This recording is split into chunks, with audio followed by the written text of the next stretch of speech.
Today, I'm joined by John O'Sullivan. He is a political commentator and journalist. He was the senior policy writer and speechwriter in 10 Downing Street under Margaret Thatcher, and a former editor of National Review, currently editor at large. And since 2017, he has been president of the Danube Institute in Budapest. Welcome. Alex, thank you very much for inviting me. I'm very glad to have you on. You have the dubious honor of being someone that I've actually met in person, which is not always the case with a lot of my guests on the show, just because I live out in the sticks. I think you, having been someone who's been in the wider space of the right wing for a bit longer than I have, and having witnessed quite a few waves of changes in the right wing, maybe you could take us through what your perception is, because we're now at a point in the history of the right wing where something that calls itself the new right has popped up in the last few years.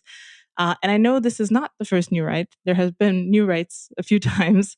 I wonder what you make of this new movement, because you're in the space still. You're heading your own think tank. We met at NatCon a few times. NatCon is kind of a bit of an amalgam of the old right and the new right. And I wonder, how do you feel? Is this different in kind, or is it just a new iteration of something a bit older? In a two-party system, you can join a party and actually be in several political positions in the course of the next 10 or 20 years. I joined as a young man, as I say, 14 actually, so 15 when they let me in.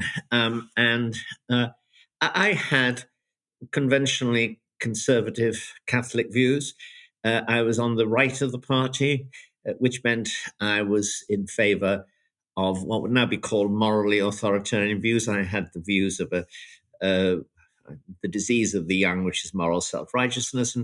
But then as I remained in the party over the years, I then moved to what was later called the right, namely the libertarians and Thatcherism. And then I have, in recent times, as you say, become a member, kind of supporter of the national conservative movement, which means I regret the absence, not only of the nation, but of support for strong intermediate organizations, in the need for support for families and a strengthening of families, the desirability of strong traditional institutions, including churches, and those things, and consequently, I seem to have moved in a different conservative direction, but not really, because in all of these cases, and I think this is one of the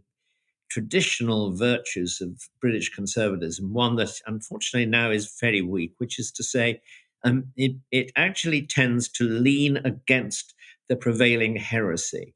And if the prevailing heresy is socialism, it leans in a free market direction. If the prevailing heresy of society is a kind of, what's the word I need? Antinomian liberalism, which rejects all boundaries, it tends to lean in favor of existing institutions. And yes, I have seen a lot of different rights appear, and they've always had strong elements I supported, but possibly they've always had some weaknesses. And I think this traditional conservative balance, which I scored when I was young, the idea of leaning against the heresy of the age, I think that's quite a good definition of a sensible conservatism. And it's one I would probably embrace today. I have one more thing to say on this, perhaps. There is a very fine, non-dogmatic, non-ideological definition of conservatism by the late Samuel Huntington, the distinguished American political scientist. He defined in a 1950, oddly enough, I think a 1958 essay in the American Political Science Review, he defined conservatism as being that set of ideas which men turn to when the institutions of their society come under fundamental attack. And they turn to these ideas in an effort to stabilize the society. And those ideas are, as he says, they recognize the importance of institutions uh, in general and the desirability of existing ones if if people are to live in a stable and decent society. Yes, that puts conservatism, I think, in a bit of a kind of reactive by default mode, which I think some people might bristle against because it seems to be kind of just a the standing athwart history view where we're just here to control the inevitable march through history. Yeah, I think that's probably what I feel is maybe probably not a new twist to the third new right, which we're currently inhabiting, but there is this desire of creating an own positive vision, kind of something that has its own resources, that is not necessarily just reactive against the excesses of the left, that provides its own moral backbone, that has its own Ten Commandments, be they religious or otherwise. And I think it's an interesting instinct, but it also does bring a lot of people together. Like I think one of the interesting things about national conservatism is that there doesn't seem to be one very strict core ideology that all these people have in common. But it's also not just we don't like the left. So we're kind of at an intermediary stage there where um, a more core ideology is being formed. Maybe it will be called national conservatism or not. But I think people are all sensing the same problem is that you cannot constantly be simply reacting to the left because it's not a morally coherent project. People will not gravitate to that. They might be repelled by the left for a second, and they will run to you to save them from the excess of the left. But the left keeps working in the background. They're still at it, even while the minor conservative backlash happens. And then when the wave comes back in, it'll go pretty much where the left wanted it to go, and maybe further. And then that's kind of how we've gotten to this point. So I don't know what do you make about the fact that national conservatism or kind of the new right is still kind of finding its footing and about this idea of providing our own positive vision. Well, the first point I would make is that the service which the conservatism I described provides to people is that it saves them from horrendous errors. It is, first of all, anti utopian. It doesn't believe in a perfect society. And it believes that attempts to create one, instead of creating heaven, create hell on earth. It's therefore anti revolutionary. And revolutions, when I look at them, the record in history, the French and others, by and large, produce a worse rather than a better world. They certainly produce a worse world than a reformist approach would make. That reformist approach might be conservative or liberal in spirit, but in the end of the day, it doesn't do the damage, whatever good it provides, that revolutionary and utopian ideas do.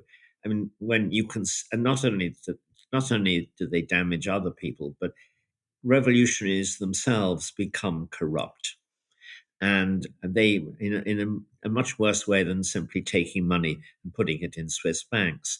They become corrupt in the sense that the crimes that they would once have roused them to moral indignation, mass murders, the best example, of course, those crimes become things they begin to excuse and justify, and then sometimes implement themselves. So conservatism has lots of flaws, maybe, but it doesn't have flaws of that magnitude. Now, about national conservatism, my impulse to supporting national conservatism began long before Yoram Hasani wrote his books, which I admire and like and appreciate. Yoram's distinctive and remarkable contribution to this movement. He is, so to speak, probably not a comparison he would like. He is, so to speak, the Marx of the movement. But Why is that? If you read Yoram's books, you will discover, and including work he's done with Ophir Havery, his distinguished collaborator, you will see that they are deeply rooted in the history of the countries he's discussing. He is not English, but they are particularly rooted in the history of English society. He regards the great early English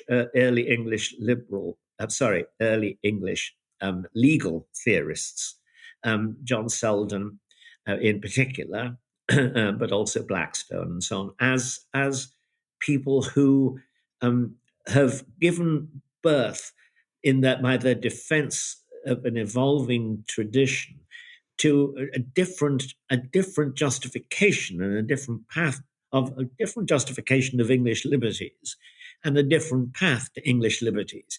He says, look, the English is a liberal society, not simply because people like John Locke in particular, but other theorists of that time, not only because they devised strong arguments for liberty in theory and deduced what should come from those things, but also because those liberties were existing in the society and were gradually magnified over a period of time by political events and by the response of the nation to them. I mean, I'm one of those conservatives who probably came to conservatism as a set of ideas, starting with Burke and his reaction to the French Revolution. And I think that's true of a lot of us in all countries. And there's a very good entry point too, incidentally. But there's an earlier justification for conservatism, a conservative attitude to our society, one that emphasizes the tradition of liberty that existed prior to the shock of the French Revolution. And Yoram has provided that. So that is one point. I could make others. I think maybe I should just make one. You heard me justify conservatism in a wider sense before as uniting a lot of different factions. Well, that's true of national conservatism. In a way, what national conservatism discovered, why it came into being, was because in the period, in particular after 1989, traditional mainstream conservative parties, including the Tory party, forgot that the nation and patriotism were themselves good things needing defense. And they became not obsessed, but they gave too much ground in all countries to the parties of the left and to the bureaucracies in no party, but which exist in politics. They gave too much ground to those bureaucracies which wanted to expand the international forms of international governance, which increasingly intruded upon the national democracies of all our countries. And I found that in the 90s and the first years of this century, I found a lot of people casually dismissing the importance of nationalism and of democracy and of their own historic nation state. And I kept complaining about this. And it was that which led me to see that we had to try to re-inject into a kind of supine and reactive conservatism of the mainstream, ideas which had given vigor and loyalty to previous conservatisms. So, yes, national conservatism is conservatism. I mean, I think that's the word national there is reminding us of something rather than injecting something new. I think that's a good way to frame it. The nation there seems to be like almost like an anchor of last resort. Unfortunately, not necessarily in a bad way, but it does seem kind of the common denominator of all these strands of thinking that build the movement. And I think there's unfortunately the thing that moved us away from the nation and from other kind of levels of abstraction where tradition and kind of conservatism with a small c would Yeah. be found Yeah. historically, is unfortunately a little bit emergent from the technologies and from the market force. I mean, you mentioned kind of this overarching global bureaucracy that's constantly being pushed in a leftward direction, and it does seem to be something that is tied almost intrinsically in what James Burnham was describing, kind of this managerial superstructure that we live in. Because I mean, I come from Romania. We're a country that pretty much second world, and we're striving towards the first world. And it seems to me, and this is what we've accepted as well, that to become part of the first world, one must integrate themselves and their nation into the kind of global managerial superstructure. NGOs are a big part of this. Supranational organizations like the European Union are an even bigger part of this. And it seems like that is the trend. And to align our elites to the high status creeds that you have in the West as well, which all tend to be more in a leftward direction and are all kind of aligned with this system. Well, you're So certainly, yeah, sure. yes, I think I wonder how, because I mean, I'm just thinking about Romania as a country. Even though we're neighbors, I'm literally 10 minutes away from the Hungarian border. It seems like these are two worlds apart. Romania being a country that kind of has left itself go into the direction of kind of being integrated into the blob much more easily because of all sorts of historical things that we're not going to get into. But Hungary seems to be like a bit of a port in the storm. It is your port in the storm, I think, because you live there and you do business there. I wonder how you see Hungary as kind of a unique country, because I do see it as well. I mean, being someone here in Eastern Europe, it's obviously has something else. I wonder what attracted you to it. Um, well, this is not perhaps the answer you expect, but I want to deal with several points you raised there, including James Burnham. But to begin with, I fell in love with the Hungarians in '56. I mentioned that before. I was 14 years old. I watched the television. I saw these heroic young people in belted Macintoshes throwing Molotov cocktails at Russian tanks.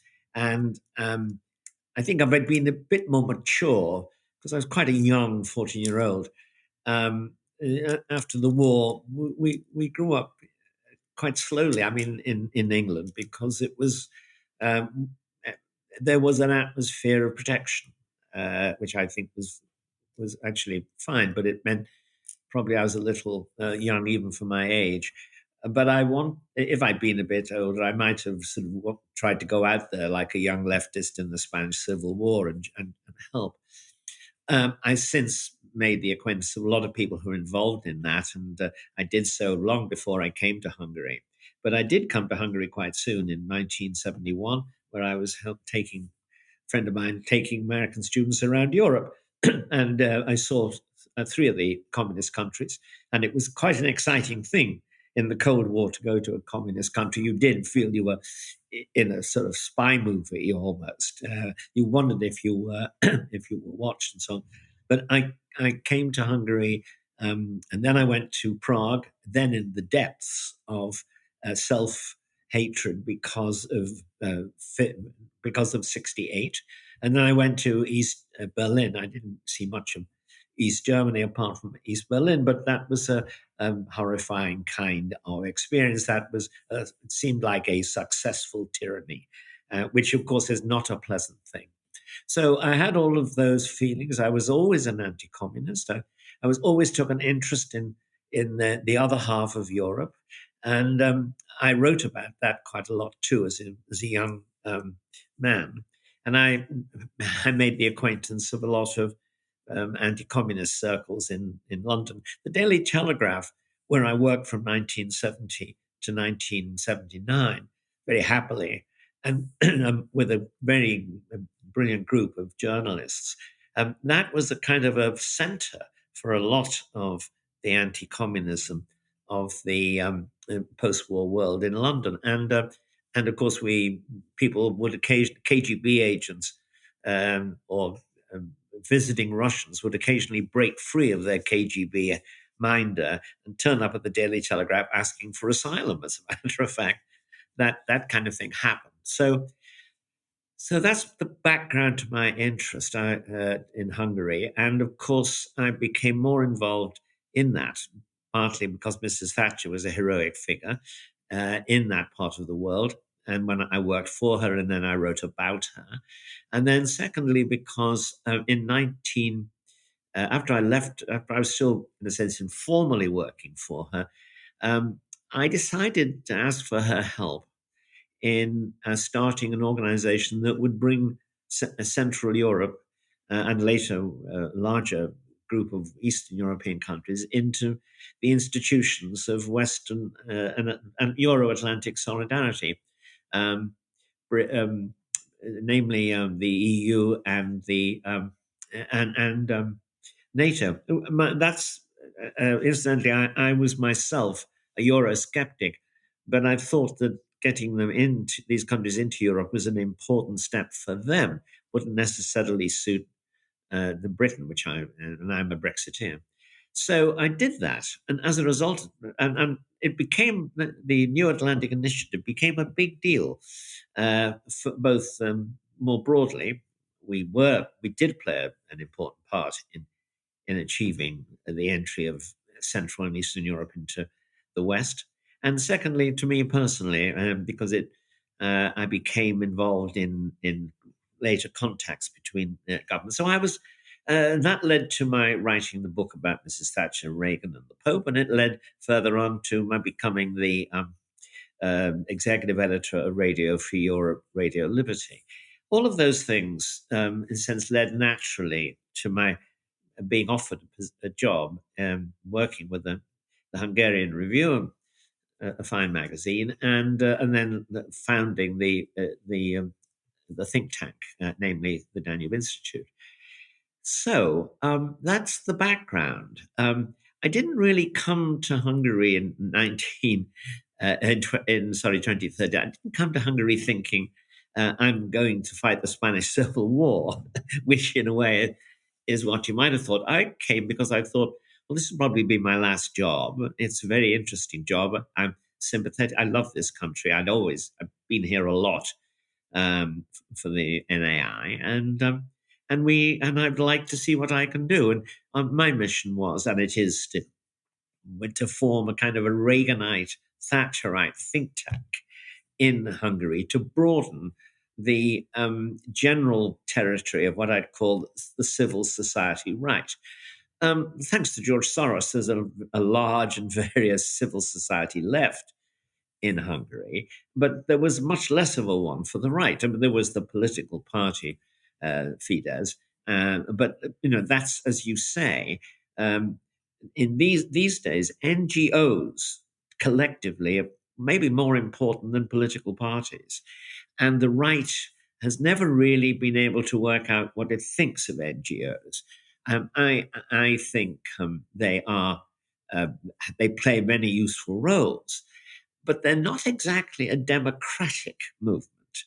They're not self-consciously anti-democratic, but they collectively they tend to be on the left, and collectively they tend to be pushing statist leftist solutions to problems, and consequently they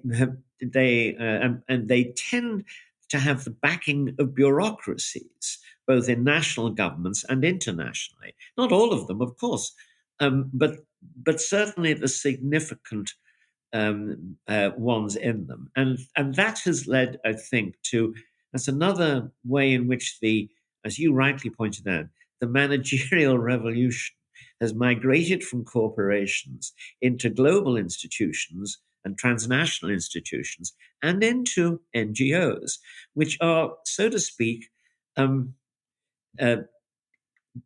transnational institutions very often operating in the international sector. I think it's a strange position that the Western NGOs have in Eastern Europe that I've noticed myself.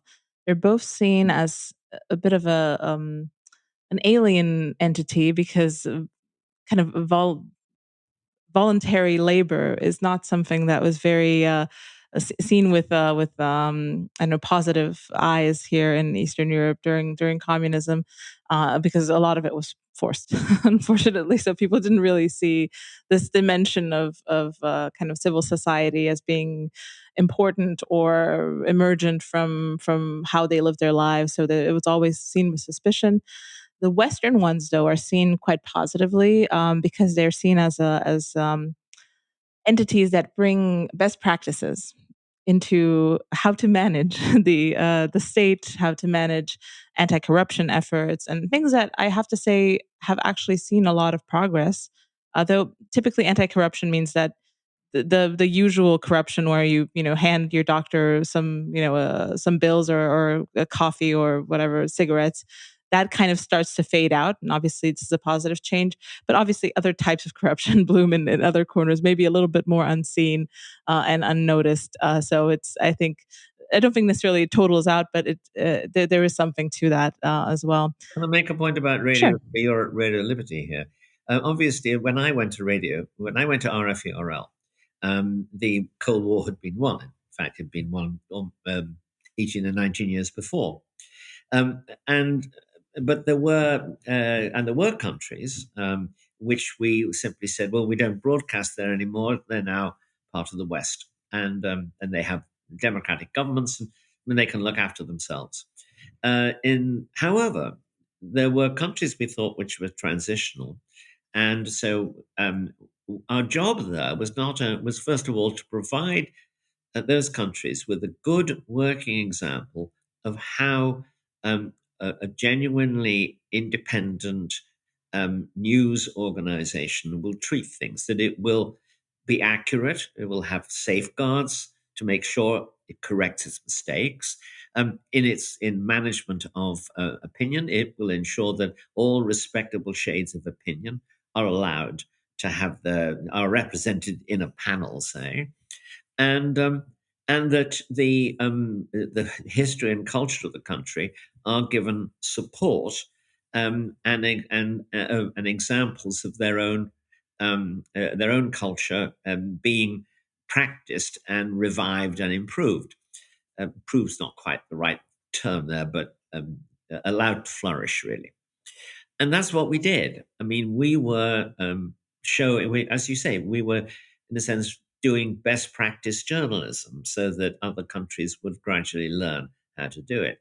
And of course, we received, and I think we were very valuable, and a lot of people who grew up with Radio Free Europe, Radio Liberty, when they were living in communist countries like the former Polish foreign minister, Radek Sikorski, testified of how their political education had been seriously advanced by listening in.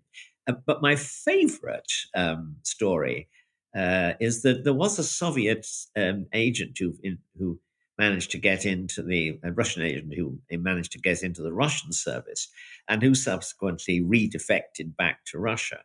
And he wrote a memoir. He was working there for Moscow radio, and he wrote a memoir in which he freely confessed that the journalistic standards of RFERL were higher than those of Moscow radio. Not the biggest compliment, but important considering where it came from. Exactly, and the constraints on him to probably say otherwise. Yes. Yes, I think that's and I this you really can't understate the effect of Radio Free Europe. I wanted to mention that as well. I mean, my own family were very avid listeners, and definitely did so in the highest of secrecy. It was not just frowned upon; it was illegal to listen, and yeah, it was the kind of thing that you just did with your closest family members, and they would know that you would do it. You would be doing it, but not even the neighbors were allowed to find out because yeah, it was something that would get you at least a visit from the police, if not actually into serious trouble. So yeah, that's and yes, the idea of of best practices and just potential, just the idea that there is something out there that's not constraining, limited, and just suffocating, of things that you can see with your naked eye, and that could be done in your day to day life, but are not done, or you're not even let alone to do yourself. Was an extremely important kind of anchor point for a lot of people. A lot of people who allowed themselves to look, which I think is a main difference between Eastern Europe. I mean, there's, even though these were essentially the types of regimes where the guns were pointing in from the border and you couldn't leave, and there was quite a lot of security around information and things like that. There's still, the fact that Western Europe was just over the border, there was still kind of permeation from there, and I think that's something that you don't have some in a place like North Korea. At least you didn't used to have. I feel like even there's a little bit more going on right now, but yeah, it was an extremely important institution for everyone. As was the TV show Dallas, which I still don't understand how they allowed us to watch, because it's just, I guess they thought it was American excess and materialism that we would bristle against, but we Well, didn't. there's an even more, there's funnier example than that too. I agree with you about Dallas, but the late Tibor Zamueli, who was the nephew of a famous Tibor Zamueli, who was a commissar in the 1919 communist coup in Budapest, and was uh, that Tibor Zamueli was shot, but his nephew was someone who was brought up in the Soviet Union and partly in England because his parents became Russian spies. And but he was a remarkable. He defected to the West and was a remarkable force in English conservative life and journalism for in the 60s. And he died in 1974. And Tibor. Um, wrote a piece about the Foresight saga, which was a huge hit in the 60s in British and other television, huge hit. And it was a hit everywhere, including, as a classic, it was a hit in Soviet Russia. And he said, and the thing is, Russians are saying to each other as they watch the Forsyth saga, and there's never been a revolution in England, so that's still going on. And he thought that was part of the appeal of these series to the Soviet public. It was certainly, I think, the element of nostalgia as a political force in late Soviet life cannot be underestimated. I think people um, looked back to a lot of things that were Russian rather than communist, and they felt that theirs was a great civilization, which needed it should stop being suffocated by communism. Now, of course, at the moment, um, we're not seeing the best of Russia, but I don't think we should forget that Russian culture and civilization, they have had immensely positive things as well as the current shameful uh, abandonment of so many important principles, moral principles that should guide us even in conflict. Yes, I think there's definitely a lot of tension in these parts in Eastern Europe about the Ukraine conflict. I mean, it's something that I don't think anyone expected to last this long and be so convoluted. But yes, I mean, I'll. This is obviously a huge thing, which I'll put to the side because I don't think No, either we of us is don't an have expert on the Russia Ukraine thing. But I want to ask you about Thatcherism and the legacy of Margaret Thatcher, which I think some in the new right would embrace wholeheartedly, but I think there are kind of clouds forming above the idea. I mean, above in general this concept of fusionism, of the idea, okay, you can have socially conservative policies alongside kind of free market policies, and these will not, they can exist and cooperate harmoniously and will not infringe on each other, which I think is probably something that's more questioned now. And I wonder how you see this. Do you think that this is possible, or is there a little bit of cannibalization in there? Well, first of all, I think the uh, uh, Margaret Thatcher was a human being. She was a successful politician. She achieved enormous amounts, and she's not. Her historical record is open to criticism, of course. So we don't want hagiography, and her own autobiographical memoirs are not hagiography either. I mean, she confesses, for example, that her policy on German reunification met with complete failure. I think actually I would be slightly more favorable to it than that, but still, we can freely criticize Mrs. Thatcher. Right.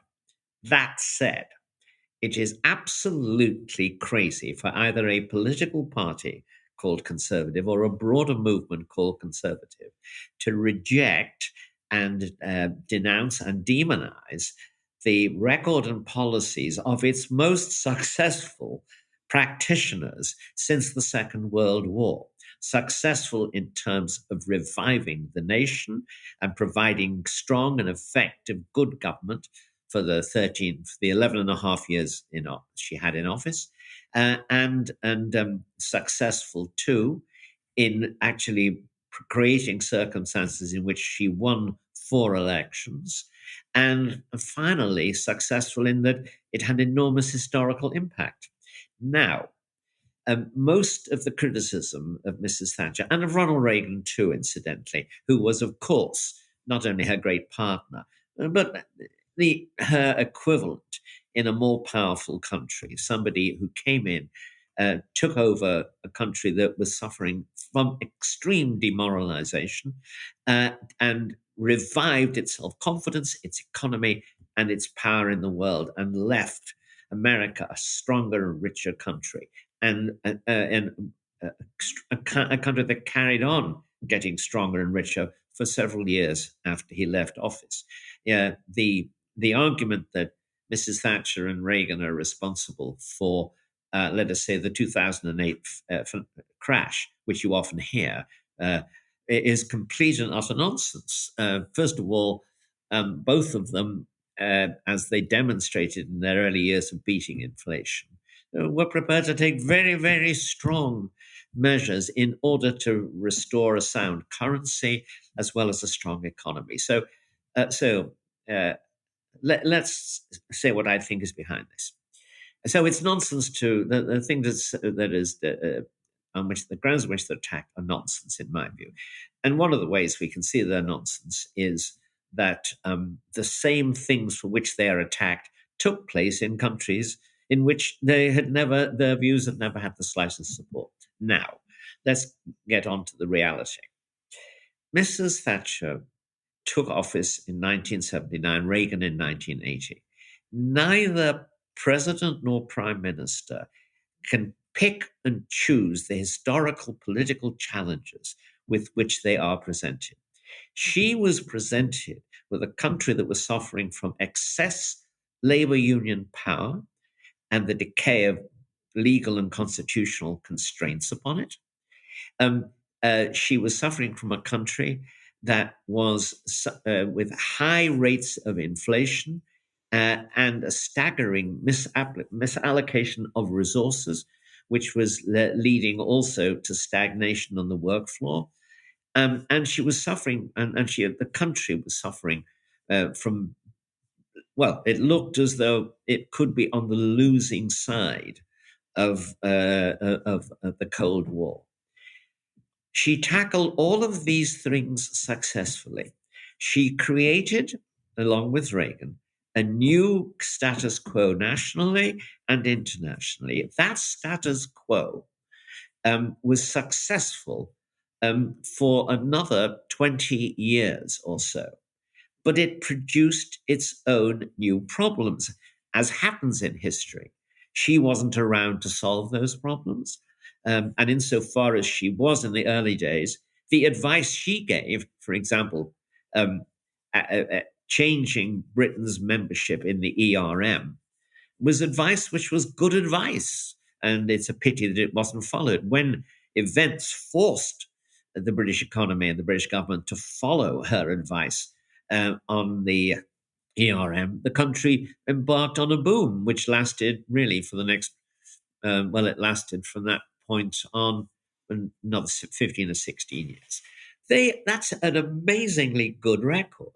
Did she not solve the problems of other problems in British society? No, because she tackled them in some ways. Sometimes her attempts didn't work. For example, she was aware that there ought to be better education in Britain to restore an accurate account of its history and to ensure higher standards of teaching in maths and all other subjects. She set up a set of institutions to do this. Those institutions were captured by the left, and she wasn't around to prevent that happening. Um, that happens in history. A prime minister is not even responsible for all the events of his time in office. He's certainly not responsible for the mistakes made by subsequent governments. She was not responsible for devolution to Scotland, in Scotland and Wales, which has produced enormous problems for Britain. She was not responsible for the excessive expansion of monetary policy nationally and internationally, which led to the crash. She was not responsible for the foolish housing policies, which meant that people took out mortgages they couldn't possibly afford, and that led, therefore, to all of the financial structures that depended on people paying their mortgages becoming unsound. So, yes, you can point to all kinds of things that happened, that went wrong after she left office, but they weren't. But why should we blame her for those things? Why not blame the people who were in office at that time?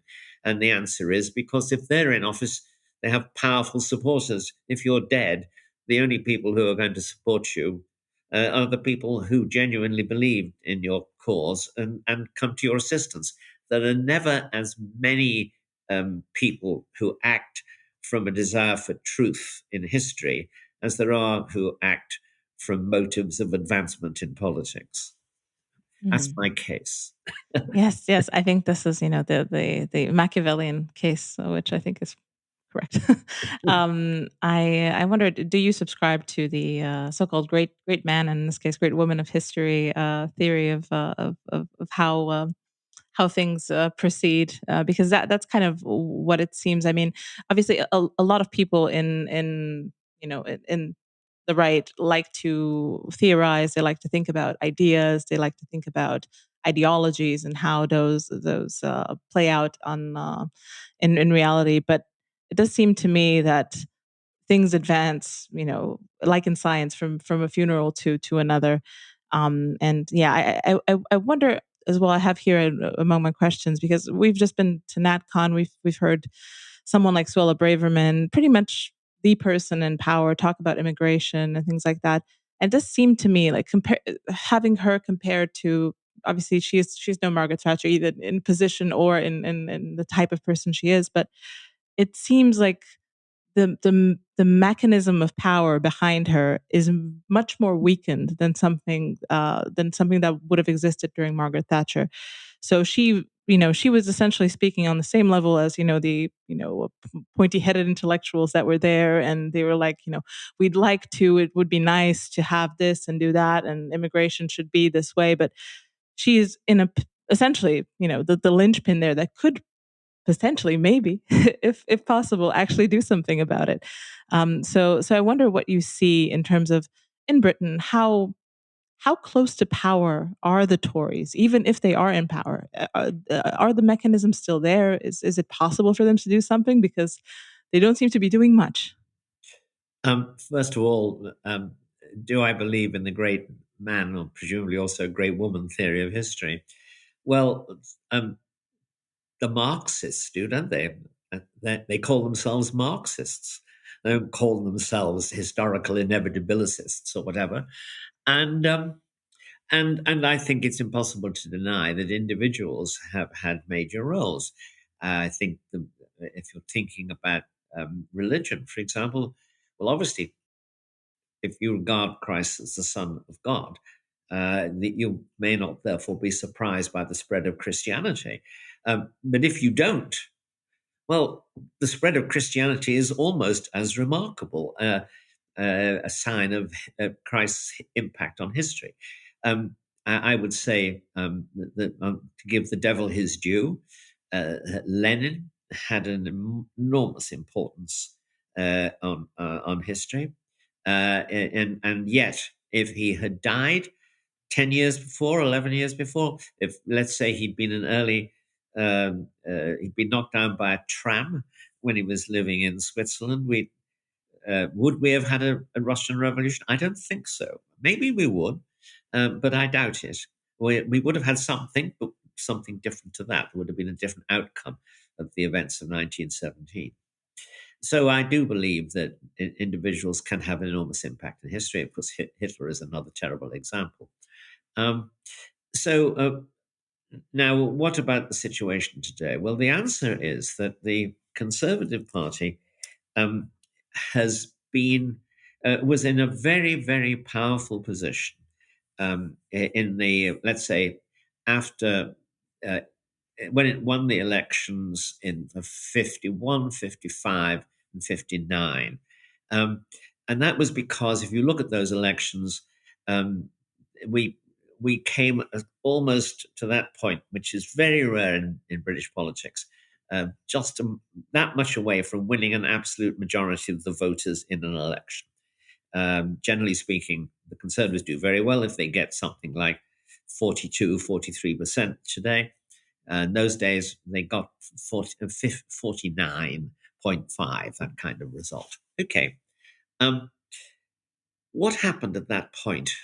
In my view, the decision of Harold Macmillan to try to reorient the party away from its commitment to an independent and global role for Britain after Suez towards the European Union, and the decision to actually try to enter the European Union in the early 60s. Which was not shared by the great majority of the Conservative Party, although he managed to, although as party leader, he was admired and generally successful. And I believe he created a fissure in the Conservative Party, which has never been fully healed, isn't fully healed today, although Brexit was a step perhaps to changing that. Why was that such an important decision? It was because the Conservative Party, from Disraeli until that moment, had been an almost unique coalition of social classes. People talk of Labour as the party of the working class in all those years, until very recently. But in fact, it had a bare majority sometimes of the working class. But the Conservative Party polled a steady 1/3 of working people. And that 1/3 of working people provided the Conservatives with fully half of their vote total in election after election after election. The Conservatives were the party of free enterprise. They were the party of traditional institutions, morality, and the Crown and Parliament. And they were the party of the nation. Both the nation in the sense of patriotic loyalty, and the nation in the sense of a party that was regarded as capable of seeing clearly and acting intelligently on its view of the national interest. Now, all of those things, that was a cohesive party. I mean, here's an important point about the current rousing in conservatism, Alex. if you're in a political party, and the Tory party demonstrates this absolutely clearly over the years, you'll have people with strong views of economic libertarianism, and people with strong views of national power, and people with strong views of traditional morality. Sometimes there are clashes and contradictions between those views. But in the same political party, if you're working together over time and your enemies are people with whom you differ far more than you will ever differ with your colleagues in the coalition, the party will rub along fairly comfortably with a crisis involving the party every 50 years or so. And look at Disraeli. He and Salisbury set the pattern, and the party goes on from about 1867 until 1906 without having, well, a little earlier, and then it runs into the grand clash between free trade and protectionism, which it had more or less covered over all those years. That's what the Tory party was like. It was a large, ramshackle coalition, all of whose members had differences of opinion, but who grubbed along together pretty well because they were confident that they were on the right side in a general sense, and their collaboration worked, and they would suffer worse things if they broke up and quarreled. And the problem is that Macmillan's decision to take Britain into the EU fractured that coalition. It took time for that to become clear. It wasn't until the 70s that the party's vote slumped significantly. Mrs. Thatcher restored that coalition, at least superficially. I would say more, but not more than superficially, but not totally either. She restored it because she was manifestly a patriot, manifestly somebody who believed in free enterprise and the market, manifestly someone who, in her own life, but in a general sense, believed in Anglican Christianity, and she had good feelings towards Catholics like myself and Jews. So she was a friend of religion, of conservative religions.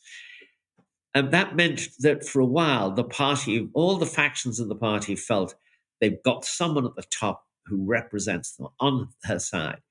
I think that Macmillan first, and then subsequently the conservative governments in the Conservative Party in the 90s, they never succeeded in restoring what Thatcher had achieved and what Macmillan had, in a sense, begun to erode. And I think that's the situation of conservatism today. And you see that most in its failure over immigration, because it has promised to control immigration and indeed to reduce it, but it hasn't done that. And it's as that has become absolutely clear. A lot of its supporters have become angry and disgusted with it. The most important vote in the next election for the Conservatives will be that vote which doesn't vote for them on principle because it's lost confidence in them and thinks they haven't told the truth. Suella Braverman, I think, is a fine person. By the way, Mrs. Thatcher wasn't Mrs. Thatcher until she'd been in power for about 4 or 5 years. So you never know whether you have a new Margaret Thatcher, because Margaret Thatcher took time to become that. And she had the real. We know she had the sinew and the guts to all those qualities, but you only know for certain when someone is in power what they really are, and we don't know about Mrs. Braverman. I like and admire her, but I have no. But of course I don't have them. I don't have the evidence. But it's plain she is isolated in both in the cabinet and I would say in the prevailing political culture, but perhaps not in the conservative rank and file, which unfortunately is now, because of her colleagues, still divided and still searching for a way forward. And that, I think, is where the party is. And it will probably lose. By the way, I'm not denouncing Sunak. Personally, I think the party leadership as a whole has made a mess of things since its 2019 victory. And Boris, who was leader and inspirer, has to take a great deal of the responsibility for that. But at the moment, we have a government which is detached from its supporters, weakened by that, and it doesn't seem as a whole to me to know how to restore its credibility. I think that's going to have to wait until an election defeat. I'm sorry, that's a very long answer. No worries. That's what podcasts are for. Kind of But you it's. mentioned Burnham before. We never Mhm. talked about him. So I'm interested in your view of Burnham because I think I read him very excitedly in when I was a student, and I didn't realize he was still alive at the time. Of course, I was young and I thought, oh, well, this book came out 30 years ago. He must be dead by now. But in fact, he was working at National Review, and I never did meet him because I joined National Review, 20 years, 25, 30 years later. But he was much admired as a colleague, and as a brilliant mind and a man of great courtesy, but also a man of great sharpness and clarity of mind, which I think emerges from virtually everything he wrote. And I think conservatives should go back and read, in particular, his book, The Machiavellians, which I think has that's the Burnham theory clearest. And what that says is that democracy consists of a situation in which the you have a battle for power between elites, which have to satisfy the voters in order to win and retain power, and that seems a chilly way of thinking about democracy. Um, but I've learned, as time has gone by, I've learned to think that an honest um, that's an honest account of how things work. And at the moment, if we apply his theory to that, we will see that in British politics and in American politics, um, uh, um, an elite representing the highly educated and existing institutions, many of which are corrupt, is in power and is attempting to prevent the conservative, the mass of the non-elites, but we of course have their own elites, the non-elite voters, which resent the way in which society is going, and the people who are writing about this, like David Goodhart and people like that, with his distinction between a country which is, as he says, describes Britain, 25% of the Brits are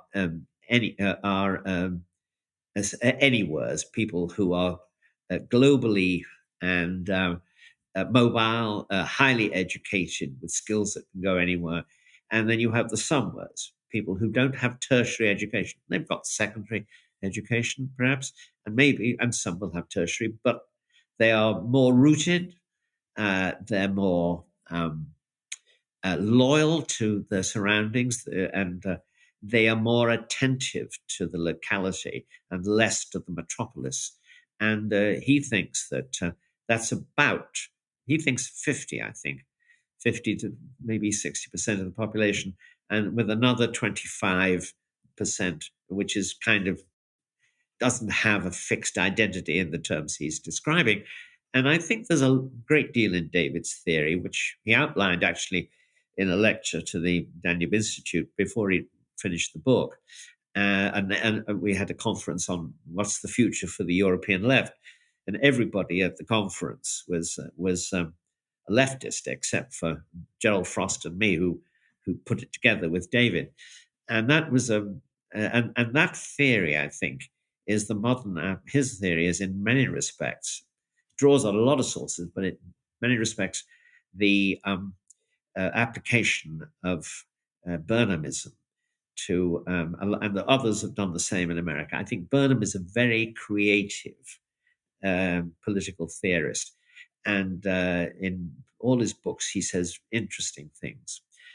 One of those books is The Struggle for the World. It came out in 1946, and it was produced almost exactly the same diagnosis of what America and Britain should do in the Cold War as Churchill did a year later in the Fulton speech. I don't think um, I doubt that Churchill was influenced by the book. I'm pointing to what is I think, a very interesting coincidence. I would like to slowly get to the last question of our conversation, Yeah. which is the question that everyone gets, the question of the show. Yeah. Do you have a subversive thinker that you think is underrated and that people would do well to read more of or be interested in? Well, we've talked about James Burnham, haven't we? And so therefore I can't include him. But he was subversive in his day because he took what was the powerful rising Marxist argument and pointed out in his book, The Managerial Revolution, that that this was not going to lead to the workers, to the people running a state and society. It was going to lead to a new social class, which he called the managers, and which Milovan Gilas called the new class in Yugoslavia in the 50s, and which has been given several names at different points. Michael Lind called it the overclass, and I think that that the strength and subversibility of that theory is a very powerful one. But we've dealt with Burnham a bit already. So I would say, therefore, at the moment, um, a subversive um, thinker, I think he probably would feel thinker was too strong, but he is a subversive thinker, is Konstantin Kisin, the Russian Ukrainian comedian who was sent to Britain in by his parents in when he's about 7 or 8, I think, and who's written a book about his feelings about the West in general. It's called An Immigrant's Love Letter to the West, but also, in particular, about Britain, because, and I might say partly, maybe I should be saying in this context, England, because many of the things he's writing about are specifically English things, as well as, of course, generally Western liberal democratic societies, and Britain, which Britain is one. Well, the most subversive thing you can do now in England is to say, or Britain, I love this country. It's a wonderful country. It's the best country in the world, etc., etc. And he does that, and I find it, first of all, persuasive. I'm a patriot of the country myself, and but particularly it's very, anyone, if you say that in England, as a political friend of mine once said, you can only say those things on a public speech on a platform when people think you're being cynical, but if you say it at a dinner party, people think you're somewhat odd. But the fact is, these are truths, they're worth saying. He's saying them, and he's saying them with wit and sharpness. It's a very readable book. So I would say he's unsettling a lot of people who would like to think they live in a shameful post-imperialist, slave-owning society, and he's making them look foolish. And that's a very, very effective method of subversion. Yes, I think that's a good recommendation. I know Constantine and I'm friendly with him as well, and I also agree with his framing of things. I think the most disappointing thing about the UK was the lack of this feeling that I found in people there, especially in people who were more high status or saw themselves as part of the elite. It just felt very self destructive and yeah, very disappointing because like a lot of immigrants, people are attracted to the UK as the as its own a cradle of civilization, of an empire, not only of territory but of the mind as well. This is why people come there. It's not just the money, and to see it just be left not only fallow but she spat upon in such a way is really disappointing, and yeah, I think very much yeah, deserves a treatment like Constantine gave it. So that's a very good recommendation. Thank you so much. um, and I want to thank you so much for coming on. Is there anything that you'd like to point people towards, something? I know you have a lot of events at the Danube Institute, but any projects you're working on that might be interesting to people? Um, well, we have lots going on, too many things, and well, I think we're going to have a conference in London on the 22nd of June, and it's a conference on the future directions of conservatism.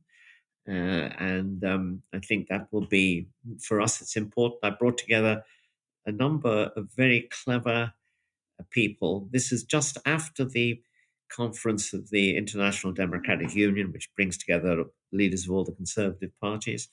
I'm hoping some of them will come along, partly to talk to us, but partly to listen to some of the people who will be addressing the question of how does conservatism renew itself? What are the ways in which what are the new topics it should be considering, the new policies? How does it deal with the really thorny, difficult questions? How can a conservatism survive and prosper without losing its soul in a multi-cultural society? All of these questions, in a sense, come round to that question in a way, and so I think that it will be worth. I think it will be worthwhile.